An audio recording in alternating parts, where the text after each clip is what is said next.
मोदी है तो मुमकिन है, यह बात देश के सियासी गलियारों में अक्सर गूंजती रहती है।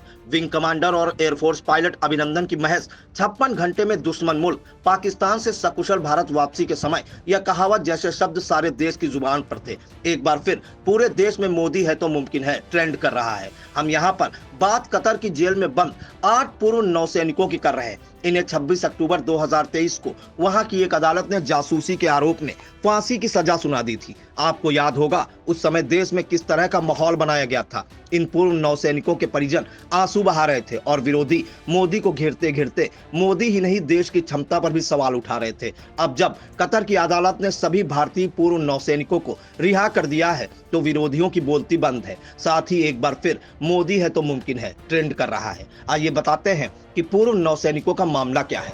दरअसल यह सभी 8 लोग भारतीय नौसेना में विभिन्न पदों पर कार्य कर चुके हैं। इनमें से नवतेज गिल और सौरभ वशिष्ठ पूर्व कैप्टन हैं। सुगनाकार पकाला, वीके वर्मा, एसके गुप्ता, अमित नागपाल और पूर्णेम तिवारी कमांडर के पद पर रहे हैं, जबकि नागेश नाविक पद से रिटायर्ड हैं। यह लोग कतर की राजधानी दोहा स्थित अल्दहरा ग्लोबल टेक्नोलॉजी नाम की एक निजी कंपनी में काम करते थे। यह कंपनी कतर के सुरक्षा बलों को ट्रेनिंग व अन्य सेवाएं प्रदान करती है। इन सभी 8 भारतीय पूर्व नौसैनिकों को अघोषित आरोपों के तहत अगस्त 2022 में गिरफ्तार किया गया था। वैसे तो इन पर जासूसी का आरोप लगाया गया था, लेकिन कतर की अदालत या सरकार ने इन आरोपों पर खुलकर कुछ नहीं कहा था। इसके बाद इस मामले की तकरीबन एक तरफा सुनवाई करते हुए 26 अक्टूबर 2023 को सभी 8 पूर्व नौसैनिकों को सजाए मौत सुना दी गई थी। इसकी जानकारी होते ही समूचे देश में भूचाल सा आ गया था। मोदी सरकार पर आरोपों की बौछार होने लगी थी। दूसरी तरफ मोदी ने इस मामले पर शांत न रहते हुए कड़ी प्रतिक्रिया व्यक्त की थी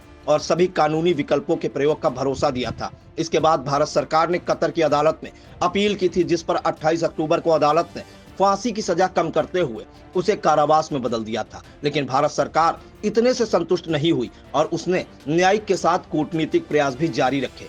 अब आपको बताते हैं कि इसे भारत और मोदी सरकार की कूटनीतिक जीत क्यों कहा जा रहा है। तो इसकी वजह है कि दुबई में शिखर सम्मेलन के दौरान कतर के अमीर शेख तमीम बिन हमद अल थानी और पीएम नरेंद्र मोदी के बीच 1 दिसंबर 2023 को बैठक हुई थी और अब यह सभी पूर्व नौसैनिक रिहा होकर स्वदेश भारत लौट चुके हैं। इन पूर्व नौसैनिकों ने अपनी रिहाई के लिए पीएम मोदी का शुक्रिया अदा करते हुए कहा कि हमने अपने वतन लौटने के लिए 18 महीने इंतजार किया। हम पीएम के बेहद आभारी हैं क्योंकि यह उनके व्यक्तिगत हस्तक्षेप के बिना संभव नहीं था। दूसरी तरफ भारत सरकार के विदेश मंत्रालय ने भी आधिकारिक बयान जारी कर इन पूर्व नौसैनिकों की घर वापसी की घोषणा करते हुए कतर के अमीर के फैसले की सराहना की है। ब्यूरो रिपोर्ट, आई इंडिया।